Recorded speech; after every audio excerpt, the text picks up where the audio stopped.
دەبەی شیری حوشترەکە بە 10,000 میزی حوشترەکەش بە 5,000 دینارە.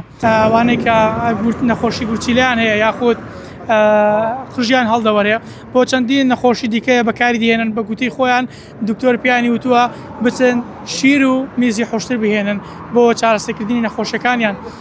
وەکو دەبینن کابێرەمانەکەم هاوکار بێت ئەم حوشتانە لێرە دانراون لە کاتژمێر 6 بەیانیەوە تاکو کاتژمێر 4 ئێوارە. لێرە خاوەنەکەی میز و شیرەکەیان لێ دەردەکات و دیخاتە نێو دەبەیەکەوە دواتر لە نێو ئەو ترمزە سەچاو دواتر لە نێو ئەو ترمزە دایان دەنێت و ئەو کەسانی کە زیاتر لێرە دێن کە کڕیارن من قسەم لەگەڵ خاوەنەکەی کرد ئەو کەسانی کە دێن لێرە کڕیارن زیاتر ئەو کەسانن کە لە بەغداوە لە هەولێرەوە لە سلێمانیەوە لە دیالەوە دێن شیر و میزی حوشتر دەکڕن.